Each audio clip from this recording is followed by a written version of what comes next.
Hi, everybody. I'm Brittany Lewis, a breaking news reporter here at Forbes. Joining me now is Matt Taglia, Senior Director of Emerson College Polling. Matt, thanks so much for joining me. Happy to be here again. It's an exciting day. The day has almost finally arrived. We are at Election Day Eve, and Emerson College Polling has released swing state polls, and they were entitled Too Close to Call. So that kind of gives us a hint of where we're at right now. But if you could break it down further, talk to us about the tight races you're seeing in the battleground states. Yeah, so we are seeing tight races across the map in these swing states right now. Uh, we do see in two states, Michigan and Arizona, one of the candidates has a little bit more of a lead.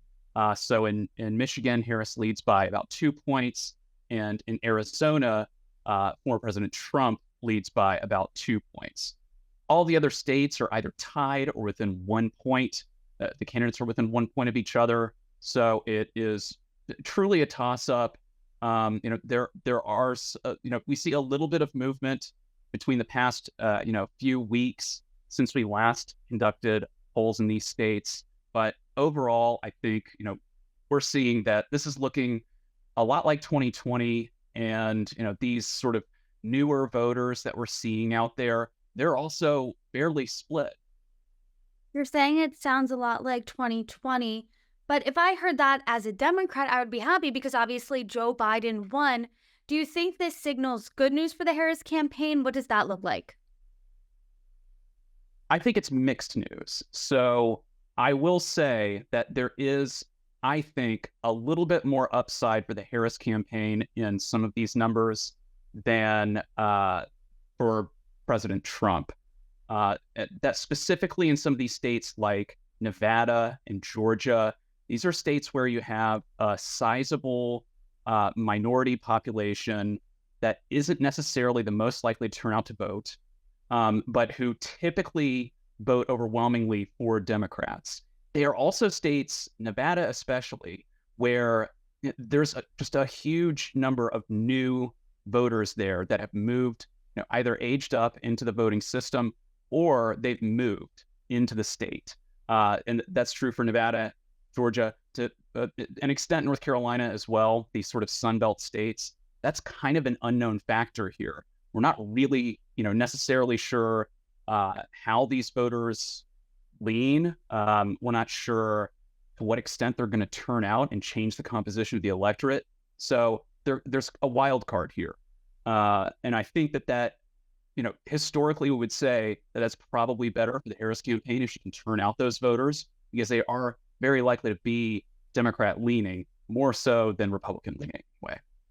You're saying there's a wild card in Nevada. Are there other wild cards in the other battleground states? Because Nevada only has 6 electoral votes. If I were one of the campaigns, I was hoping there'd be a wild card on my side for a state like Pennsylvania with 19 or one of the other states with 16. What does that look like? Yeah, so let's talk Pennsylvania first. Pennsylvania, I think, is going to be very difficult for the Harris campaign. We have seen strong numbers for Democrats in early voting. Our data shows that those early voting numbers are overwhelmingly in her favor. However, Pennsylvania doesn't have the same early voting access. They don't really have early voting. It's just absentee. You can do in-person absentee, but it's not really the same. And so, it's a much lower percentage of the population that takes advantage of that, at least in a normal election year that isn't 2020. So we've seen lower early turnout in Pennsylvania. And so she's going to be really dependent on that election day vote, which we expect to be more Republican, definitely more Republican than the early vote, and probably maybe even more Republican than I won't say more Republican than in 2020, but it's not going to be an easy day for her in Pennsylvania. She's going to be dependent on some of these voters who are lower propensity, same as Trump, but in a sort of different way. But it's tough. That math there is difficult. It's very, very close. I mean, she wants Pennsylvania voters so badly, she made a joke about it on SNL when she showed up there this weekend. But when you're looking at the other swing states, obviously Georgia has 16 electoral votes, North Carolina 16, Michigan 15, Arizona 11. Wisconsin 10, and Nevada 6. So, when you're talking about the math here, who has the easier pathway to victory when it comes to these states? Because 7 battleground states, it's all coming down to that, and there's over 90 electoral votes for grabs. Yeah, it's kind of hard to say. We talked about wild cards. I think another wild card is the gubernatorial race in North Carolina. That is so lopsided in favor of Democrat Josh Stein. Does that mean that some of these, voters who are choosing the Democrat on the governor's ballot that they also vote for Harris? I don't know. That would be a big net gain for her. I think if we see that North Carolina has gone in favor of Harris on election night, it's going to be an early night because that makes Trump's path to the White House very, very difficult without winning the state of North Carolina. We will assume at that point that some of these other states will be going to Harris as well, especially the so-called blue wall. But yeah, I think her challenge is greater here.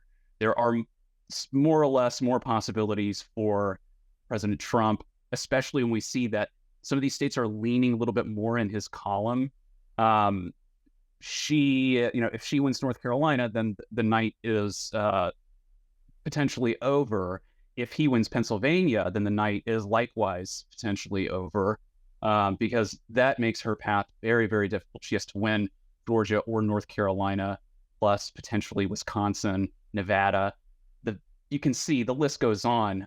Once really either candidate wins Pennsylvania, it becomes difficult. But I think that President Trump has a little bit of a leg up here. He's won these states before, and he just might do it again. All eyes will certainly be on Pennsylvania tomorrow night. And this obviously is a tight presidential race. We don't need to say it again, but when you look down to other statewide races, what does that look like? Because you talked about the lopsided gubernatorial race in North Carolina. Are other big statewide races as close as the presidential one? Not really. That's apart from Pennsylvania, where we see a tied race between Casey and McCormick. I still say that race is probably leaning Democrat. We've seen a lead for Casey throughout the election cycle. Maybe I'm wrong, but I see indicators that Casey is probably the favorite there, especially if Trump does win the state and his margin is really, really slim, like less than half a point, then I think that Casey is probably pushed over the edge and can win. Whereas if Trump wins by, say, 2 points, then that's a tougher battle for Casey. Otherwise, we see the Democrats generally leading. We saw that Baldwin in Wisconsin has now broken away a bit from Hovde, I believe by about 6 points. So we've seen this before. We've seen it sort of throughout the election cycle. It hasn't changed too much. Wisconsin, Pennsylvania, those two have gone a little bit back and forth, but Democrats in these down ballot races, Senate races, gubernatorial race, and North Carolina, the Democrats are doing better than Harris at the top of the ticket, and really the Republicans are doing worse. When abortion was on the ballot starting in 2022, when Roe v. Wade was overturned, you saw Democrats and women come out in droves. A red wave that was supposed to happen failed to materialize. Instead, it was a red trickle. Abortion is on the ballot in some of these battleground states. Where do voters land on that issue? Well, voters are really overwhelmingly in favor of abortion in these states, Arizona, Nevada, 57% and 56% support the constitutional amendments, respectively. And in both states, only about a third are in opposition. So, I don't know what the ground game campaign has been in these states on these ballot measures, but there's clearly not an organized opposition. At least it's not coming through in this ballot testing.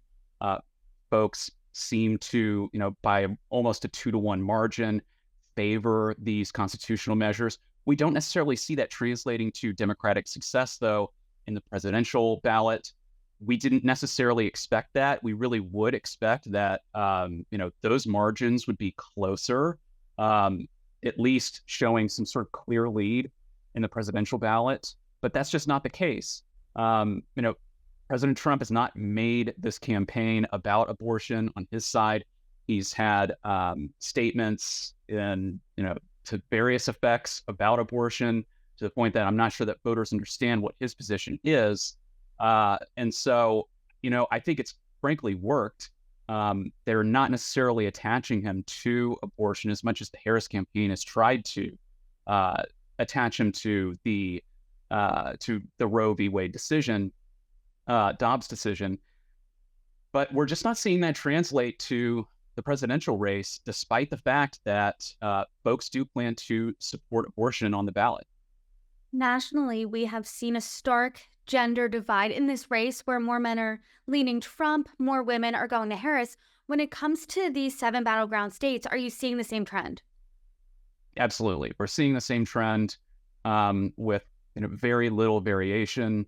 I think the highest is in Pennsylvania, where Trump is supported by men by about a 17-point margin, whereas Harris is supported by women by about a 13-point margin.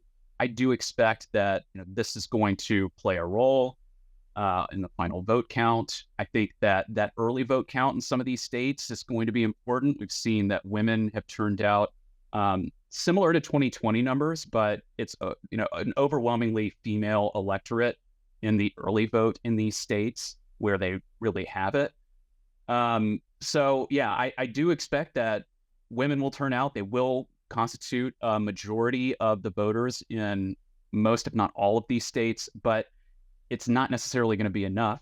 They're not necessarily supporting Harris to the same extent that men are supporting Trump. I've had a lot of conversations over the past couple of weeks, and the one thing everyone can come to agreement on is just how close this race is. Things like too close to call, razor's edge, any synonym for the word tight has been used to describe this race. It's pretty unprecedented. It's historically tight. What makes that so? What is making this race so tight? It's Donald Trump on the ballot.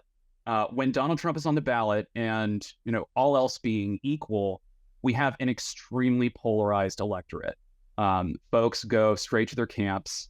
And, those undecided voters out there were overwhelmingly younger folks who hadn't necessarily participated in a presidential election previously, might not even necessarily remember that much about the Trump administration or weren't really paying attention at the time. And so, with that sort of polarization, some of these numbers are frankly just baked in from the start. So you're already fighting for a smaller share of the electorate than you were in 2020 and certainly in 2016. So, yeah, I do think it's going to be very close. It is going to depend on how these lower propensity voters, how these new voters, how they end up breaking. Because I don't see a whole lot of vote switching between 2020 and now among, at least at the macro level, zooming out. I don't expect that it's going to be a huge change from 2020 among those folks who already participated in the 2020 election. I know you said you're going to keep your eye out on Pennsylvania because if Pennsylvania goes Donald Trump's way, Kamala Harris really has an uphill, nearly impossible battle when it comes to getting to 270. So tomorrow night, as polls start closing at 7 and beyond, what specifically, aside from Pennsylvania, are you looking out for?